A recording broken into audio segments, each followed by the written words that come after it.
এইমাত্র ফাঁস হল তারেক রহমানের একমাত্র কন্যা জাইমা রহমানের গোপন ভিডিও।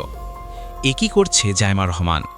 বিস্তারিত জানতে ভিডিওটি সম্পূর্ণ দেখুন। যোগাযোগ মাধ্যমের আলোচনার কেন্দ্রবিন্দুতে উঠে এসেছে জাইমা রহমানের একটি ড্যান্স ভিডিও। মুহূর্তেই ভিডিওটি ভাইরাল হয়ে পড়ে ফেসবুক, টিকটক সহ বিভিন্ন প্ল্যাটফর্মে। ভাইরাল হওয়া ভিডিওতে দেখা যায় একটি নাইট ক্লাবে বলিউডের রণবীর সিং ও সারা আলী খানের জনপ্রিয় গান আখ মারের তালে তালে নাচছেন জাইমা রহমান। ভিডিওটি প্রকাশের পরপরই সামাজিক মাধ্যমে শুরু হয় ব্যাপক আলোচনা ও মিশ্র প্রতিক্রিয়া। ওই তারেক রহমানের মেয়ের একটা ভিডিও বের হয়েছে, সেই ভিডিও দিয়ে তারপরে এক জায়গায় দেখলাম লিখেছে যে ওদের শেখ পরিবারের মেয়েরা নাকি বিশাল আকারের সম্মানিত, তারা নাকি জীবনে। তোদের শেখ পরিবারের একটার জামাই হইল গিয়া ইহুদি, একটার বউ খ্রিস্টান, একটার যায় আকাম কুকাম করিস ইন্ডিয়াতে, তোদের তো বাংলাদেশে কিছুই নাই। তারেক রহমানের মেয়ে কোন গানে গিয়ে বন্ধু বান্ধবীর সাথে পড়াশোনা করে সেখানে গিয়ে সে ফান করেছে, সেটা তো বহুত ছোটো জিনিস। তারেক রহমানের তো আর তার মেয়েরা তো আর ওই লন্ডনে তো আর ফেলে দিয়ে আসে না আরেকজনের সাথে। সম্মানিত দর্শক, বাংলাদেশের প্রধানমন্ত্রী তারেক জিয়ার একমাত্র কন্যা জাইমা রহমানের যে ভিডিওটি ভাইরাল হয়েছিল, সেই ভিডিওর জন্য এবার লাইভে এসে ক্ষমা চাইলেন জাইমা রহমান। দর্শক, আজকের এই ভিডিওর মাধ্যমে আপনাদেরকে দেখাবো যে ভিডিওটি ভাইরাল হয়েছিল, সেই ভাইরাল ভিডিও সম্পর্কে যে তথ্য দিয়েছেন এবং জাইমা রহমান লাইভে এসে যেভাবে ক্ষমা চেয়েছেন, যা এই ভিডিওর মাধ্যমে দেখলে আপনারা রীতিমতো চমকে যাবেন। দর্শক, আসলে কি সেই জাইমা রহমানের গোপন কিছু ভিডিও বের হয়েছে কিনা এবং জাইমা রহমান কেন লাইভে এসে ক্ষমা চেয়েছেন, চলুন এই ভিডিওর মাধ্যমে আমরা বিস্তারিত দেখে আসি। ভিডিওটি খুবই গুরুত্বপূর্ণ, তাই না টেনে সম্পূর্ণ ভিডিওটি দেখবেন। চ্যানেলে নতুন হয়ে থাকলে সাবস্ক্রাইব করে রাখবেন পরবর্তী ভিডিওর জন্য। একটি লাইক করে দেখতে থাকুন সম্পূর্ণ ভিডিওটি।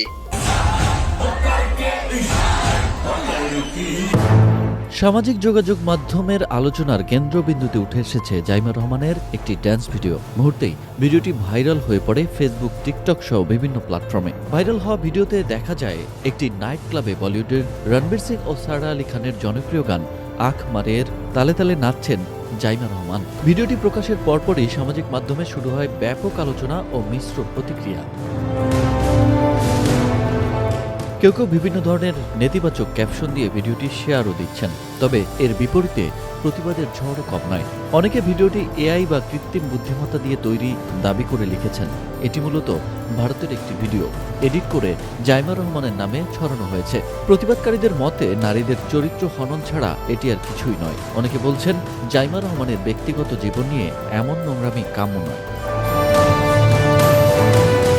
তবে প্রযুক্তি বিশেষজ্ঞদের মতে সামাজিক মাধ্যমে ভাইরাল হওয়া ভিডিওটি এআই বা আর্টিফিশিয়াল ইন্টেলিজেন্স দ্বারা তৈরি একটি ডিপফেক ভিডিও, যা রাজনৈতিক অসৎ উদ্দেশ্য হাসিলের জন্যই মূলত এই ভিডিও তৈরি করা হয়েছে।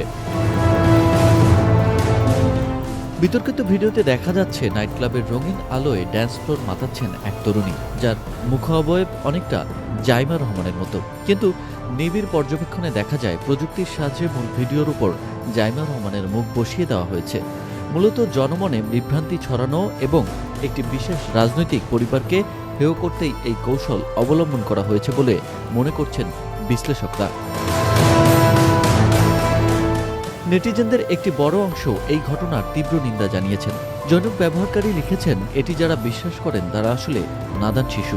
এআই দিয়ে এভাবে একটি মেয়ের ইজ্জতহানি করার কোনো মানেই হয় না। অন্য একজন মন্তব্য করেছেন, রাজনীতির বাইরেও মানুষের আলাদা জীবন আছে, এসব নোংরামি করে তা নষ্ট করা ঠিক নয়। বিশেষজ্ঞরা সতর্ক করে বলেছেন, বর্তমানে এআই প্রযুক্তি ব্যবহার করে নিখুঁতভাবে ছবি বা ভিডিও পরিবর্তন করা সম্ভব। তাই যে কোনো স্পর্শকাতর ভিডিও শেয়ার করার আগে তার সত্যতা যাচাই করা জরুরি। বিশেষ করে রাজনৈতিক প্রেক্ষাপটে এ ধরনের অপপ্রচার সাইবার ক্রাইমের আওতায় পড়ে। এ বিষয়ে এখনও জাইমা রহমান বা তার পরিবারের পক্ষ থেকে আনুষ্ঠানিক কোনো বক্তব্য পাওয়া যায়নি। ওই তারেক রহমানের মেয়ের একটা ভিডিও বের হয়েছে, সেই ভিডিও দিয়ে তারপরে এক জায়গায় দেখলাম লিখেছে যে ওদের শেখ পরিবারের মেয়েরা নাকি বিশাল আকারের সম্মানিত, তারা নাকি জীবনে। তোদের শেখ পরিবারের একটার জামাই হইল গিয়া ইহুদি, একটার বউ খ্রিস্টান, একটার যায় আকাম কুকাম করিস ইন্ডিয়াতে, তোদের তো বাংলাদেশে কিছুই নাই। তারেক রহমানের মেয়ে কোন গানে গিয়ে বন্ধু বান্ধবীর সাথে পড়াশোনা করে সেখানে গিয়ে সে ফান করেছে, সেটা তো বহুত ছোটো জিনিস। তারেক রহমানের তো আর তার মেয়েরা তো আর ওই লন্ডনে তো আর ফেলে দিয়ে আসে না আরেকজনের সাথে। ওরা এটা নিয়েই করে। ওদের যদি লজ্জা শরম কোনো কিছু যদি থাকতো, ওদের যেভাবে জুতায়া বাংলাদেশের মানুষ পাঠিয়েছে, ওরা এতদিন অন্তত মানে পায়ে ধরে হাতে ধরে মাপ চাইতো যে ঠিক আছে আমরা যা ভুল করেছি আর ভুল করব না। ওরা আবার ঘাট তাড়ামো করে এখনও ভাব মারে ওরা আবার নাকি নেয় করে তারপরে পোক্ত হয়ে বাংলাদেশের রাজনীতি শুরু করবে। তোরা আয়, তোদের জন্য তুই মনে করিস না যে এই বিএনপি তোদেরকে সাপোর্ট দিয়ে রাখবে আর বাংলাদেশের মানুষ সব মারা গিয়েছে? এত মারা যায়নি তো। এই জামাত শিবির আজকে যে অবস্থানে আছে না, এর চেয়ে আরও ভয়ঙ্কর, খুব ভার্নারেবল একটা পজিশনের থেকেও কিন্তু তারা এই দেশে ফাইট করেছে, পালায় যায়নি কেউ, রাজনীতি করেছে এই দেশে। এখন তো তাদের অবস্থা অনেক ভালো, চাইলেই উপরায় ফেলা যাবে না, একদম নিষিদ্ধ করে এগুলি করে যাবেন। আওয়ামী লীগই তাদেরকে একদম একদম পরিপূর্ণ করে দিয়ে গিয়েছে। যাদেরকে এতদিন বলা হইতো যে রাজাকার ছিল, মুক্তিযুদ্ধের সময় জীবিত ছিল, সব ফাঁসি দিয়ে দিয়েছে। এখন কি বলবি? এখন এদেরকে রাজাকার বলবি, এদেরকে ফাঁসি দিবি, এদের বিচারের আওতায় আনবি, কিনে আনবি? চাঁদাবাজিও করে না, ধান্দাবাজি করে না, টেন্ডারবাজি করে না, মানুষের মেয়ে মানুষের দেখলে ইপটিজিং করে না, কিছুই করে না। তো তাদেরকে তুই নিবি কেমনে? আবার এই হাসিনার মতো ওই যে ইন্ডিয়ারে নিয়ে তারপর ওইভাবে, ওইটা অত ইজি হবে না বিষয়টা। এটা করতে আসলে সেই পরিস্থিতি কি হয় সেটা বাংলাদেশের মানুষ দেখিয়েছে জুলাই মাসে। যদি এরকম পরিস্থিতি আবার আসে, এই দেশের মানুষ আবারও রক্ত দেবে। রক্ত দিলে আমার মনে হয় যেই ভুল করেছে, যেই চোর বাটপার, আন্তর্জাতিক ন্যাশনাল সব চোর বাটপারদেরকে বসাইছিল, ওরকম চোর বাটপার ইনশাল্লাহ আর বসবে না। একদম শুরু থেকে মানুষ বুঝবে। আমরাও মানে ওই খোলা পানিকে আমরা ওই যে দই মনে করেছিলাম, চুন দেখে আমরা দই মনে করেছিলাম ওইটাকে, মনে করে তারপরে সবার কত প্রশংসা। আমি নিজেই বলেছি এই ইউনুসকে 20 বছর চাই ভাই। প্রতিটা উপদেশটা চুরি করতে করতে দেশটার একদম ধ্বংস করে দিয়ে গিয়েছে। তো এই ধ্বংসস্তর থেকে তারেক রহমান টেনে উঠাবে, এটাই বিশ্বাস।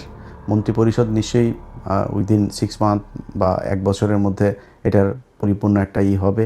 নিশ্চয়ই তারেক রহমান সেই জায়গায় নিয়ে আসবে। আর ভাই, আপনারা যারা মন্ত্রী টন্ত্রী এমপি টেমপি আছেন, চুরি করার সুযোগ পাবেন, কিন্তু দেশের একদম ওই দেউলিয়া বানায় তারপরে যদি চুরি করতে যান তাহলে কিন্তু সমস্যা হবে। রিজার্ভ কত? ডক্টর ইউনুস তো তেনা তুনা পেঁচায়া, আকুর বিল বাকি, আদানির বিল বাকি, বিশ্বব্যাংকের বাকি, কিস্তি বাকি, IMF-এর কিস্তি বাকি, বিভিন্ন বাকিটা কী করে শেষের দিকে এসে আমরা $29 বিলিয়ন রেখে গেলাম। এই $29 বিলিয়ন ভাই, এই রোজার পরেই অবস্থাটা দেখেন না। অলরেডি ডলারের দাম ঊর্ধ্বমুখী। আজকে জ্যাকসন আইটি গিয়েছিলাম, দেখলাম যে আমি গত 3-4 দিন আগে জ্যাকসন আইটি গিয়ে দেখলাম কত যেন আজকে তার চাইতে 1 টাকা বেশি। তো ডলারের দাম বেড়ে যাচ্ছে। তারপরে জিনিসপত্রের দাম, এখন এই যে রমজান এসেছে, জিনিসপত্রের দাম বাড়ানো, নানান চ্যালেঞ্জ সরকারের হাতে। তো এই যে জায়গাগুলো, আপনারা এমনিতেই তো ভাই অস্থিরতার মধ্যে থাকবেন, তার উপরে এসে আবার এখন রাজনৈতিক যে বিরোধী দলটা আপনাকে সহযোগিতা করতে যাচ্ছে, সেই বিরোধী দলটাকে আপনি খুঁচায় আবার সেই 71-72 হিসেবে 71-72 এই ট্যাবলেট বাংলাদেশের মানুষ আর খাবে না। আপনার ওই যে 32 নাম্বার ভেঙে দেওয়া হয়েছে না, 32 নাম্বার আবার ওইখানে ওইটার করেন, যেহেতু আওয়ামী লীগের অফিস টফিস খুলে দিচ্ছেন, তো 32 নাম্বার আবারও মেরামত করেন, আবারও ভাঙা হবে। এটা নিয়ে কোনো ডাউট নাই। এইভাবে আপনারা যদি নাকি আওয়ামী লীগকে রিহ্যাবিলিটেট করতে চান, করতে পারেন, করে যান, দেখেন কতটুকু আওয়ামী লীগ আর আপনারা সব এক হইয়া তারপরেও জামাতের সাথে 5 বছর পরে লাগতে আইসেন, দেখেন তারপরে জামাতের ভোট কত আছে আর আপনাদের দুইটারে মিলায় ভোট কত আছে। তো যারে জুতা দিয়ে পেটাইলেও যার লজ্জা হয় না, তারে তো আর থাপড়ায় লাভ নাই, তাই না? তো জুতা দিয়ে পেটাইছে আওয়ামী লীগ, তারপরে আওয়ামী লীগই ভালো, আওয়ামী লীগের লোকজনে আপনাদের এত প্রীতি আওয়ামী লীগের সাথে, তো করেন, সমস্যা কোথায়? আপনারা চালাইতে থাকেন আওয়ামী লীগের নিয়ে, মানুষ এগুলি দেখছে। আপনি যদি মানুষের মাইন্ড রিড করতে না পারেন, তাহলে এই আওয়ামী লীগের যে অবস্থা হয়েছে, আপনাদের অবস্থা ঠিক ওইরকমই হবে।